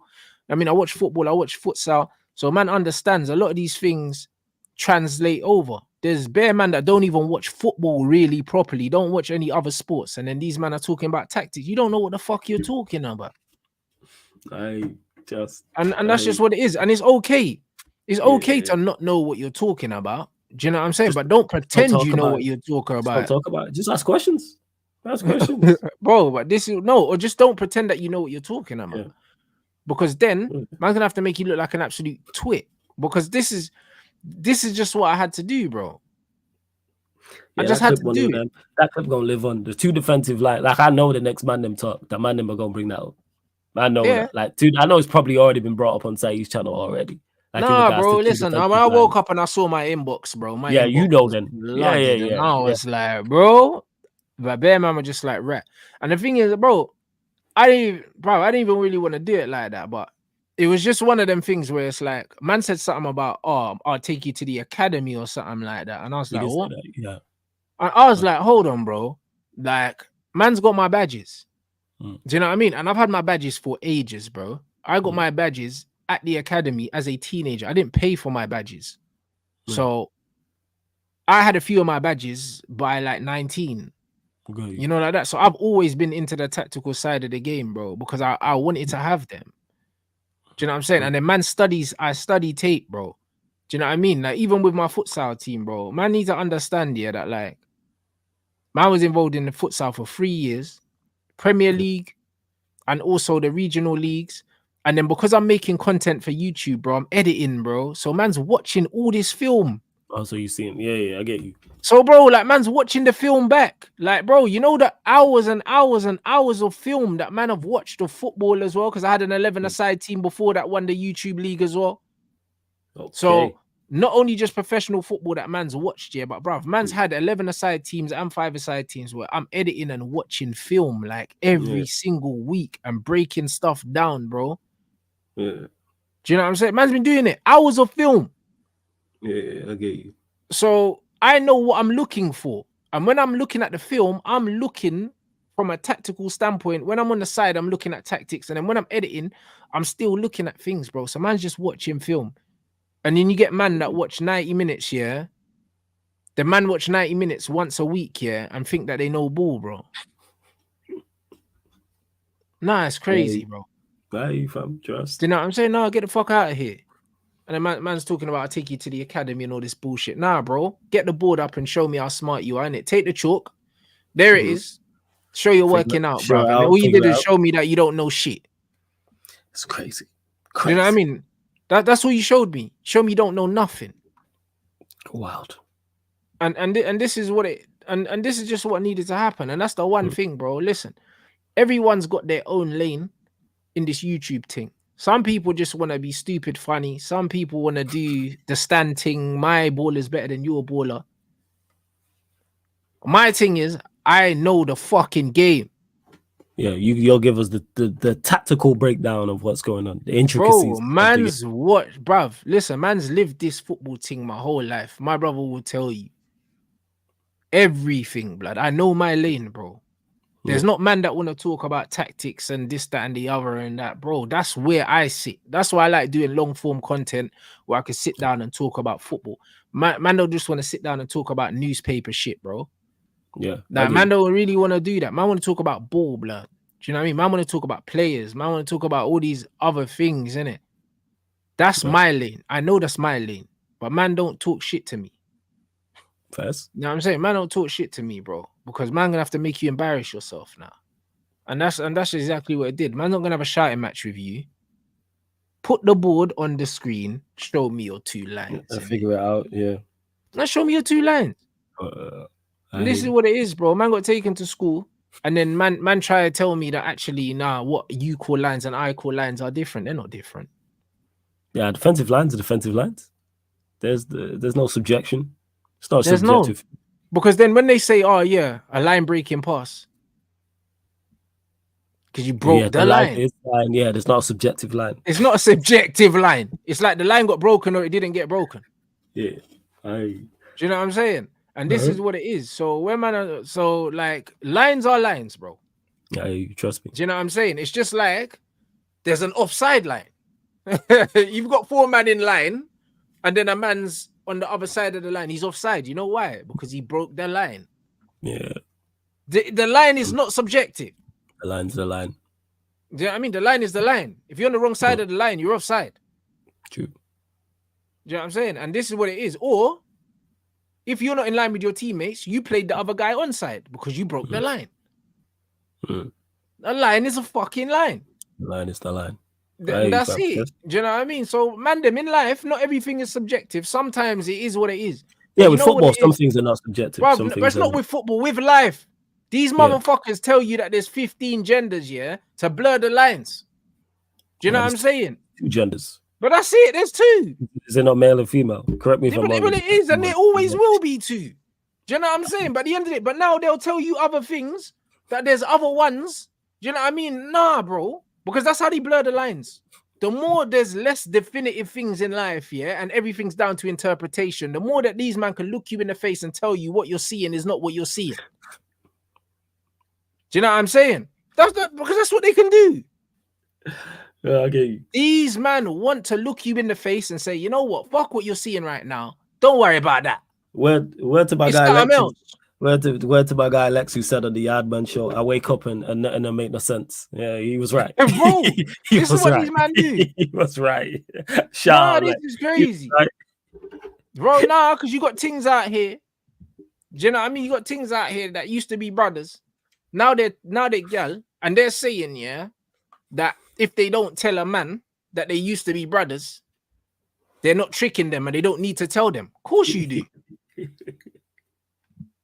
you know what I'm saying? Of course you do. Because you're tricking, man. You know that? But they're saying, no, don't worry. You don't need to tell, man. That's crazy. That's the world we're living in right now, bro. There's no definitive things no more.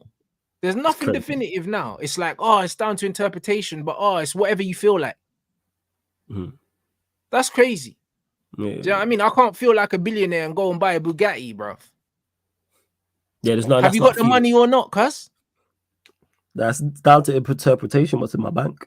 But there you go. That's what man gonna say. Man gonna go to the Bugatti dealership and say, "Yo, bro, what do you mean I ain't got the money?" Down to interpretation, bro. I feel like a billionaire. Run me the keys. Like I got the money. Yeah. Pass me the Bugatti keys. Run me the keys. Bro, run me the keys, bro. Do you know what I'm saying, bro? I like man was sitting there saying, "Yo, bro, it's my truth, blood. I'm Tony Stark." Run me the Iron Man suit. Run me that, bro. Run me the keys, bro. Stark Industries. It's mine. Bro, where's Pepper? That's it, man. It's bullshit, man. You know what I'm saying? Nah, the line is the line, people.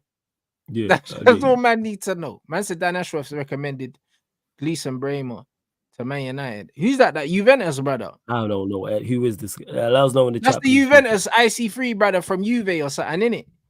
I ain't seen nothing of him, but the man them was saying he's a scrub though. Like certain man that have seen this player. But we're getting linked with bare centre backs, which tells me that we're getting one.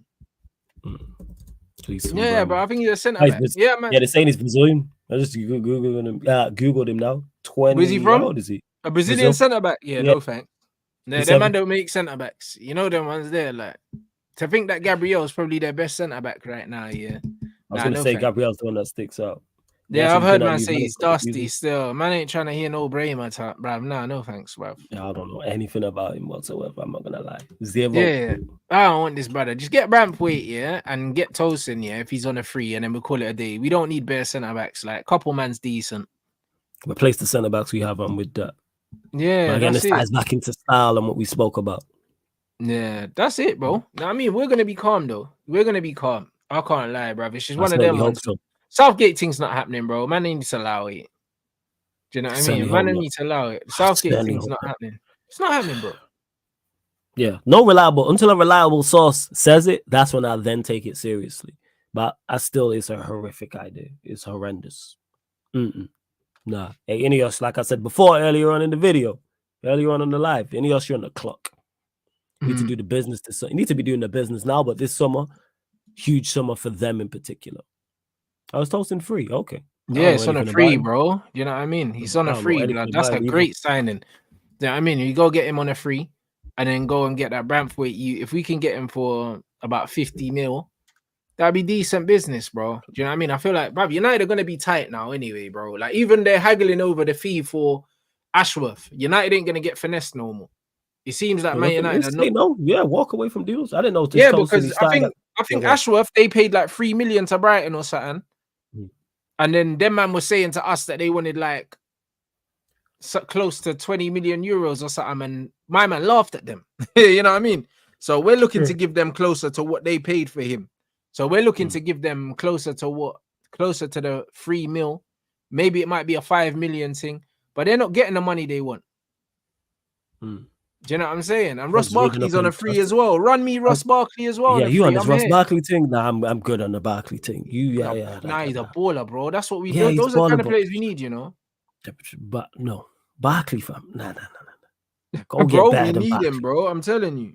Is he better than what we have? Yes, but the bar is on the floor.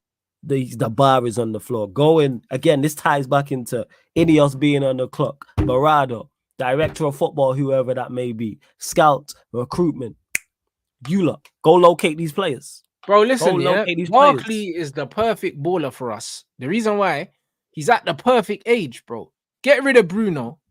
Bring in a Ross Barkley, yeah, bro. Man's 30. Where'd you want to get rid of Bruno? Man's like the same age as Bruno, yeah, but you know the quality you're gonna get. Do you know what I'm saying? Like, he's from here anyway. Like, bro, it just makes too much sense, bro. I'll be honest. And he's free, blood. It's not a risk. It's not a risk, but we should be. And he's a squad player, bro. That don't have to be. He's not gonna play every week. He's not gonna start. Oh, you want him as a squad player? Yeah, he's not gonna start, bro. Do you know what I'm saying? But bro, it's like, bro, Ross Barkley, bro. Come on, man. Like, this is crazy. We've seen, Sir Alex Ferguson buy dead ballers like Alan Smith, and man backed it. Yeah, you know what?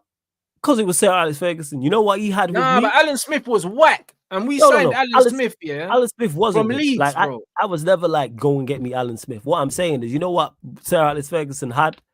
Credit in the bank with me. So when he made decisions I didn't like, when he bought players I didn't like, made subs, lineups, more often than not, I was wrong because it worked out in success. There's no Sir Alex here. There's no Sir, like, if Sir Alex was here, whole different conversation. Nobody here has credit. No, I go as far as to say they don't have credit in the back. They're in debt. I hear that, bro. Like this is an upgrade on Eriksen and Bruno. It is 100%. I'm not with it. I thought Eriksen played well when he got him on against Liverpool, actually. Yeah, he's the squad player. Decent, I like Eriksen as a squad player. I've said this before. Eriksen as a squad player I have no issues with. There needs to now be an upgrade in that position. And then you can have that upgrade. Yeah, but you need, I just think here that for your squad players, you need good Premier League players. That's what Barkley is. He's a good Premier League player. Yeah. I think, and I put Eriksen in that bracket too. Exactly. Eriksen is in that bracket. That's what I'm saying. You need good Premier League players that can come into the side and there's not a big drop-off. That's what you need, innit? Players like him are the players that you need in the squad, bro. Players like him, like even like if I'm looking at bringing in players from in the Premier, you're looking at players like Douglas Luiz, you're looking at players like Ivan Toney that you're looking to bring in, like that kind of level of player, bro. Like Man United, like people seem to think, in order to be a good team, you need to bring in bare worldies, but you don't. You just need to bring in bare 7 and 8 out of 10 ballers, and when I mean 7, 8 out of 10, I mean if they're gonna give you a 7 or an 8 every week, it's enough. Consistency. We spoke on this just before with Varane, and this ties into what I'm saying is when people say, "Oh, there's no value in the market," nonsense. Yeah, absolute nonsense. You can go and find players who. You can go and find players who fit what you're trying to do. And this ties into by having a manager who has a set system and everybody being on the same page. And big up, Jamie. Appreciate it. Big up. The answer is yes. It's a massive red flag, bro. If Southgate rumors are actually true and they've even spoken to him, it's already a concern. Yeah. I'm Southgate out and Ineos out. Yeah, that's it. That's it. Well, it's a wrap. I said they're indebted. Account closed. You can't get it back. No. But like proven players for the squad, bro.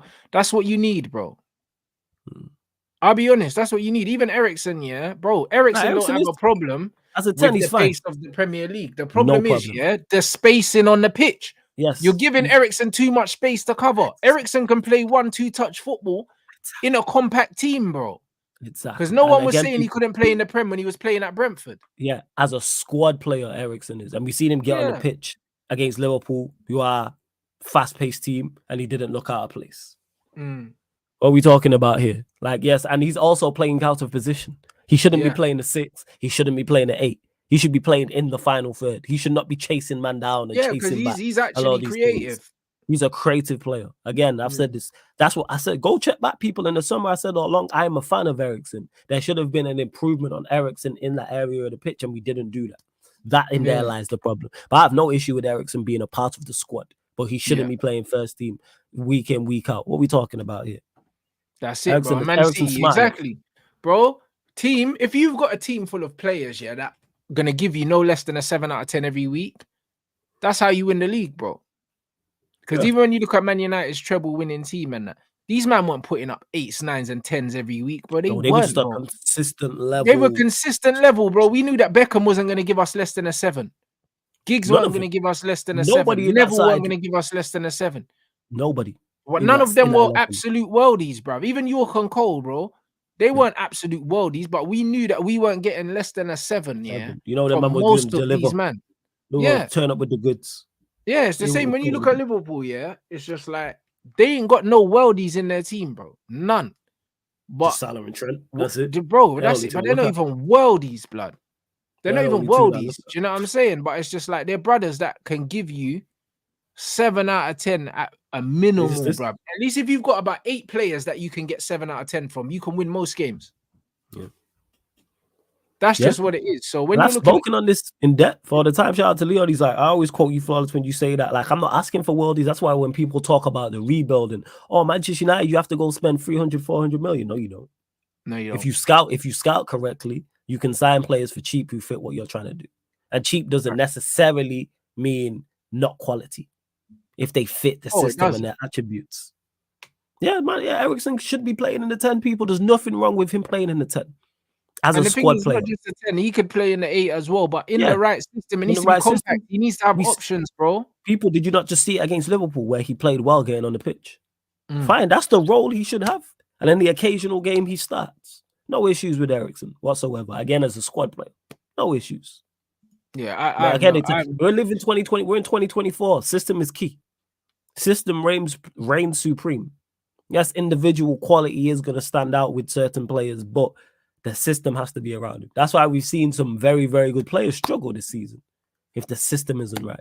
That's why Casemiro, as good as he is from an individual standpoint, is receiving the criticism he's getting. Man out there by himself at times. But that's what I'm saying. So Cass's legs are gone. Eriksen's legs are gone. Kobe was taken off absolutely dying, bro. Like, because he got left in. So what? Everyone's legs are gone. That ends up playing in that single pivot. Everyone's legs are gone. Yeah. Amrabat's legs are gone. Yeah. Do you know what I'm saying? Everyone's legs are gone. Bruno's the only one his legs ain't gone. Come on, bro.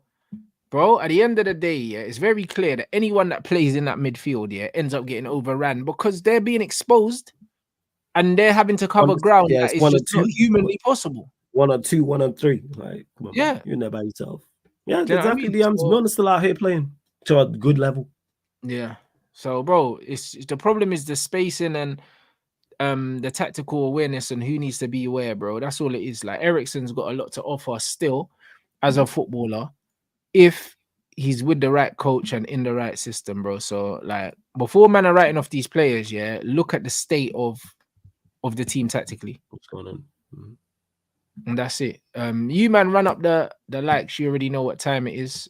Flawless, what you got coming up anyways? Anything that you wanna let these man know? Yeah, people been running Sarcasm City specials all week long. So it's where I sit down. It's 1-on-1 with the biggest and best content creators in the game. Rants will be on tomorrow, people, 7 p.m. But I've had Troops on. Lee Gunner's been on. Yesterday, Lewis's, shout out to Lewis Carefree, Lewis G, he's been on. Matisse, the one yesterday, Rants was in the comments for that one. That was almost 3 hours long. Not only we talk about all the things in regards to what they're doing currently on their channels, but their backstories as well, people. And Matisse's backstory is hilarious. Lee Gunner, you lot already knows the character, as his Troops as well. So yeah, specials all week long. 1 tonight with Hassam. Then I got 3 on Friday, 1 on Sunday as well. And like I said, Rants will be on tomorrow, 7 p.m. So check them out, people. It's something different. Like I say, it's all about giving people their flowers through the Rants who is out here doing fantastic work, people. So yeah, man, big up Trigger and big up to everyone who's been locked into the specials, including Rants, because the feedback from them has been crazy.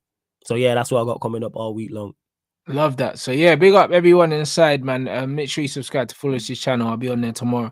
And yeah, We're gonna redirect. Got a premiere at 10 o'clock. Second part of the Rants Reacts, bruv, that you man watched yesterday. I'll be in the chat at 10 as usual. You already know what it is. Do you know what I mean? Catching up with you lot then. So yeah, just like the stream because it's gonna redirect straight there, innit? Love that.